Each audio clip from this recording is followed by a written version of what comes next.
आज मैंने आपके लिए आम के अचार का एक हेल्दियर वर्जन बनाया है। पहली बात तो ये है कि इसका पूरा तीखापन लाल मिर्चों से नहीं बल्कि हरी मिर्च से आया है और साथ ही ये दुनिया का पहला ऐसा आम का अचार है जिसमें आपको प्रोटीन भी मिलेगा, क्योंकि मैंने इसमें आम के साथ साथ भिगोए हुए चने भी डाले हैं। और इसके लिए मैंने जो आम लिए हैं वो हल्के हल्के पक करके मीठे हो गए हैं, तो जिन लोगों को खटाई से एलर्जी हो वो लोग भी इस अचार को बड़े शौक से खा सकते हैं।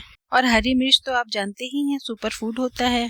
इसमें कितना ज्यादा vitamin A, vitamin C, antioxidants होते हैं और ग्रीन कलर है यानी कि आयरन से भरपूर है। तो हो गया ना हेल्दी। कहते हैं अचार को पानी से बचाना चाहिए, लेकिन ये जो भिगोए हुए चने हैं इनमें तो पानी भरपूर है, लेकिन ये जो अचार बन रहा है ये प्रिजर्वेटिव्स के बिना भी सालों साल तक सुरक्षित रहता है। तो भिगोए हुए चने में जो पानी है वो अचार को खराब कैसे नहीं करता, मैं आपको सब कुछ बताऊंगी। शर्त इतनी सी है कि बिना स्किप किए हुए पूरा वीडियो देखिए और इसे रिलीजियसली फॉलो कीजिए, तो आपका भी ये भिगोए हुए चने और आम का अचार कभी भी खराब नहीं होगा। तो सबसे पहले तो भिगोए हुए चनों को एक साफ सूती कपड़े पर बिल्कुल पतला फैलाकर या तो धूप में रख दीजिए, और अगर धूप नहीं आ रही है तो मेरी तरह पंखे के नीचे रख दीजिए। थोड़ा टाइम ज्यादा लगेगा, लेकिन हमें इसका बाहरी पानी सुखाना है।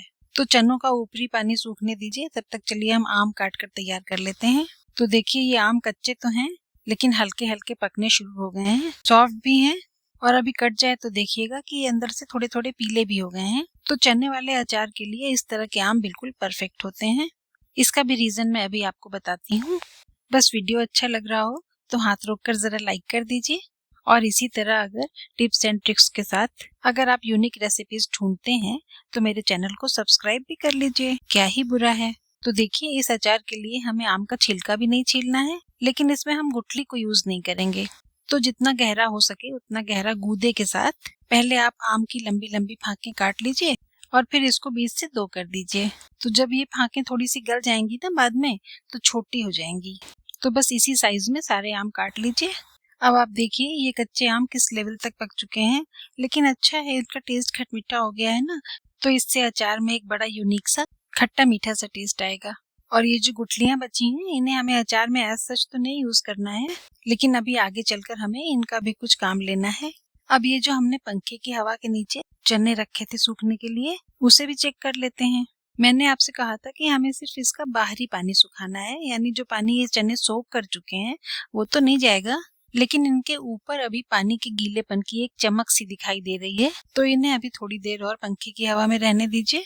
तब तक हम ये अदरक और हरी मिर्च भी काट लेते हैं और साथ ही अचार के लिए मसाला भी तैयार कर लेते हैं। तो हर अचार के मसाले का एक बड़ा बेसिक सा नाप होता है। आप साबुत धनिया और साबुत सौंफ बराबर बराबर मात्रा में लीजिए। हाँ, सौंफ थोड़ी ज्यादा हो सकती है। और फिर इसको बड़ा हल्का सा सिर्फ खुशबू आने तक भूनिए, ज्यादा नहीं भूनना है वरना जल जाएंगे। तो इसीलिए इन मसालों को हाथ से भूना जाता है। जैसे ही हाथ से सहने से ज्यादा आंच होने लगे बस वहीं पर फ्लेम को ऑफ कर देना होता है। वैसे तो अचार के मसाले में लाल मिर्च भी डाली जाती है, लेकिन आज का अचार हम सिर्फ हरी मिर्च से ही बना रहे हैं, तो हम आपको लाल मिर्च की सिर्फ मात्रा दिखा रहे हैं। वो भी धनिया और सौंफ के बराबर ही ली जाती है, पर आज हम इसे यूज नहीं करेंगे। मसाले तो भुन गए, अब हमें इनको दरदरा पीसना है, लेकिन उससे पहले हम इन्हें किसी दूसरी प्लेट या थाली में निकाल कर ठंडा होने के लिए रख देंगे। मसालों को हमेशा ठंडा करके ही पीसना चाहिए, वरना इनमें स्वेटिंग हो जाती है, यानी कि पानी आ जाता है। और अचार और पानी तो ऐसे दुश्मन है जैसे नागिन और सपेरा। हमें किसी भी कीमत पर अचार को पानी के पास से भी दूर रखना है। अब ये भुने हुए मसाले बिल्कुल ठंडे हो गए हैं। अब आप इनको किसी ग्राइंडर के जार में डालकर पाउडर कर लीजिए और एक साइड रख दीजिए। सारी तैयारियां हो चुकी हैं। अब आगे का काम बहुत आसान है। एक बड़ा सा कांच या सेरेमिक का मिक्सिंग बोल लीजिए। खटाई है तो स्टील का ना यूज करें तो ज्यादा ही अच्छा होगा। वैसे आप किसी अच्छी ब्रांड का फूड ग्रेड प्लास्टिक बोल भी यूज कर सकते हैं, लेकिन अचार है तो खट्टा तो होगा ही, इसलिए आप कांच या सेरेमिक के बोल लें तो ज्यादा ही अच्छा होगा। इसमें टॉक्सिसिटी का कोई रिस्क नहीं रहता। तो सबसे पहले ये सारे कटे हुए आम के टुकड़े आप इस बोल में डाल दीजिए और गुठली अभी एक साइड रख दीजिए। और मुझे लगता है अब तक चनों का पानी भी सूख गया होगा, आइए चेक कर लेते हैं। और अब देखिए चने के ऊपर जो पानी की चमक थी वो खत्म हो चुकी है। वीडियो का ये पार्ट देखने के बाद आप अच्छी तरह समझ गए होंगे कि मैं क्या कहना चाह रही थी। अब चने में जो पानी है वो सिर्फ अंदर है, ऊपर से चने बिल्कुल सूख चुके हैं। अब हम इनको अचार में यूज कर सकते हैं। तो इन सारे चनों को भी इसी आम के ऊपर से ही बोल में डाल दीजिए। हमने अदरक और लहसुन भी काट करके पंखे के नीचे ही रख दिया था, तो इसका भी पानी बिल्कुल सूख गया है। देखिए, आपको देखने से ही पता चल रहा है कि इनमें पानी बिल्कुल नहीं है। तो आम और चने के साथ बोल में अदरक और हरी मिर्च भी डाल दीजिए। यहाँ मैंने अचार में डालने के लिए थोड़े से लहसुन भी धोकर सुखा लिए हैं, लेकिन अगर आप लहसुन नहीं खाते हैं तो इसको स्किप कर दीजिए। वैसे लहसुन प्रिजर्वेटिव का काम करते हैं, थोड़ा सा अचार का टेस्ट भी अच्छा हो जाता है, लेकिन न डालने से कोई फर्क भी नहीं पड़ेगा। अब एक बार इन सारी चीजों को अच्छी तरह से मिक्स कर लीजिए। फिर हम इनमें कुछ बड़े बेसिक से मसाले ऐड करेंगे। काला नमक अचार का एक बहुत ही जरूरी इंग्रेडिएंट होता है, क्योंकि अचार का एक जो गंधक जैसा टेस्ट होता है वो काला नमक से आता है। अब इसमें काफी अच्छी मात्रा में हींग डालिए, फिर सादा नमक मिलाइए। ये कोई जरूरी नहीं है कि जिस क्रम में मैं डाल रही हूँ उसी क्रम में डालना है, बस ये चीजें आपको मिलानी है। तो हल्दी डालिए, और ये जो मसाला हमने पीस कर तैयार किया था इसके 3-4 बड़े बड़े चम्मच भर कर डाल दीजिए। ये कुटा हुआ लहसुन बिल्कुल ऑप्शनल है, अगर आप नहीं डालना चाहते हैं तो मत डालिए। अब हमें इसमें साबुत अजवाइन मिलानी है, लेकिन हाथों से क्रश करके डालिए ताकि इसके थोड़े से ऑयल रिलीज हो जाए और एक चटक फ्लेवर आए। और बिल्कुल इसी तरह से मंगरेल या कलौंजी हाथों से क्रश करके ये भी डाल दीजिए। अब अचार में एक खारा सा तीखा टेस्ट देने के लिए हम इसमें पीली वाली सरसों डालेंगे। इसे हमें भूनना नहीं है, बिल्कुल यूं ही दरदरा पीस लेना है। तो इसका भी एक मोटा सा पाउडर बनाकर छिलकों सहित ही इसी बोल में डाल दीजिए। अब यहाँ पर अचार को एक वाइब्रेंट कलर देने के लिए हम यहाँ पर थोड़ी सी कश्मीरी लाल मिर्च डाल रहे हैं। ये तीखी तो बिल्कुल नहीं है, इससे सिर्फ कलर आएगा। मार्केट में अचार को कलर देने के लिए आर्टिफिशियल कलर्स यूज किए जाते हैं, लेकिन घरेलू यूज में कलर के लिए कश्मीरी लाल मिर्च एक बहुत ही बेटर ऑप्शन है। लेकिन अगर आपको कलर से कोई फर्क नहीं पड़ता है तो आप इसे स्किप भी कर सकते हैं, टेस्ट में कोई फर्क नहीं पड़ेगा। अब यहाँ बोल में सारी चीजें बहुत ऊपर तक भर गई हैं, तो बहुत संभाल के हल्के हाथों से सब कुछ अच्छी तरह मिक्स कर दीजिए। देखिए, मैं आपको यहाँ पर मिक्सिंग का भी एक बहुत अच्छा तरीका बताऊंगी।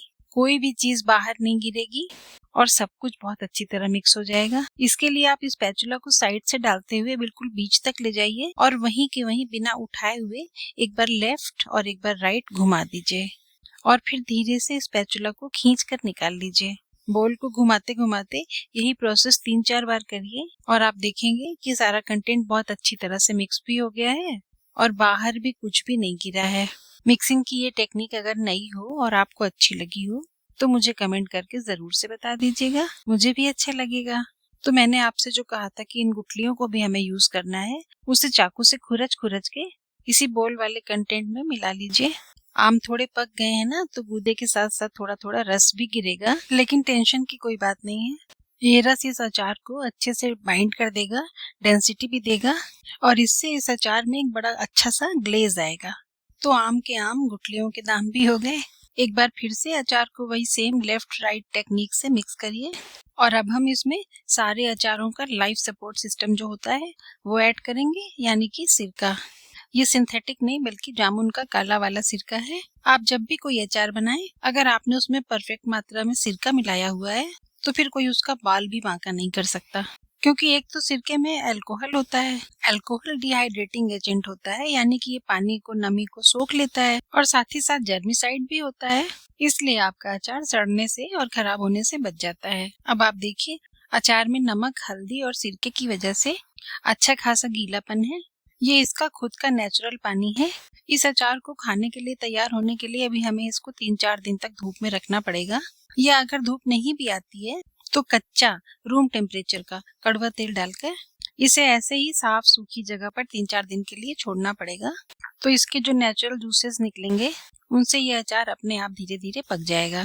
वैसे अभी भी आप चाहें तो इसमें से 1-2 चने निकाल कर टेस्ट कर सकते हैं। आम भी टेस्ट कर लीजिए, छिलका कच्चा है तो थोड़ा कच्चा कच्चा लगेगा, लेकिन आपने क्या टेस्टी, शानदार, लाजवाब यम्मी अचार बनाया है, इसका पता आपको चल जाएगा। तो अभी हमें इसे ढकना भी जरूरी है, लेकिन ऐसे ढकना है कि हवा भी लगती रहे और ढक भी दिया जाए ताकि डस्ट वस्ट ना पड़े। तो ये मेरे पास एक महीन जाली वाला कोलेंडर है, उसी से मैं उसको ढक दे रही हूँ, ठीक है ना। वैसे मौसम तो बादलों का हो चुका है, लेकिन आज इत्तेफाक से मेरे पोर्च में थोड़ी धूप आ रही है, तो मैंने ढक्कन हटाकर इस अचार को थोड़ी देर के लिए धूप में रख दिया है। धूप ना होती तो भी चलता, लेकिन हो गया तो भी बहुत अच्छी बात है। वैसे अचार को बहुत ज्यादा धूप में रखना भी नहीं चाहिए, क्योंकि उसका रंग काला पड़ने लगता है। देखिए 2-3 घंटे में ही अचार ऊपर ऊपर से कितना काला काला सा लगने लगा। तो बस इससे ज्यादा नहीं, एक बार फिर लेफ्ट राइट टेक्निक से अचार को मिक्स कर लीजिए और अब हम इसको सीधे जार में ही रख लेते हैं। बिल्कुल साफ सूखा कांच का जार लीजिएगा, नो प्लास्टिक नो मेटल। ये सर्विंग स्पून मैंने अभी थोड़ी देर पहले ही धो पोंछ कर रखा था, लेकिन मुझे डाउट है इसमें कहीं मॉइस्चर ना हो, तो इसलिए गैस की फ्लेम पर इसको हल्का सा आंच दिखाकर सुखा लेती हूँ। याद है ना, पानी का प भी नहीं होना चाहिए। और अब आप अपने इस लाजवाब बिल्कुल यूनिक टेस्ट वाले आम और चने के अचार को जार में रख सकते हैं। ये थोड़ा सा अचार मैं बोल में छोड़ दे रही हूँ, आज रात में डिनर के टाइम पे इसको हम लोग टेस्ट करेंगे। मैंने सिर्फ 5 आम लिए थे ना, और देखिए कितना ढेर सारा अचार तैयार हो गया। बस थोड़ा कच्चा है, तो अभी आप सीधे इस पे ढक्कन मत लगाइएगा, बल्कि इसके ऊपर कोई साफ सूती कपड़ा रखकर किसी डोरी या रिबन से बांध दीजिएगा, ताकि वेंटिलेशन होता रहे। मतलब अभी आम में और चने में जो नेचुरल मॉइस्चर है वो थोड़ा बहुत भाप बनकर निकलेगा ना, तो ढक्कन लगा देने से वो पानी अंदर जाकर अचार को खराब कर सकता है। और बाकी तो आप खुद ही समझदार हैं। जल्दी से ये यूनिक सा अचार ट्राई कीजिए। मैं आम की कोई अच्छी सी रेसिपी लेकर फिर मिलती हूँ आपसे। Bye bye, take care.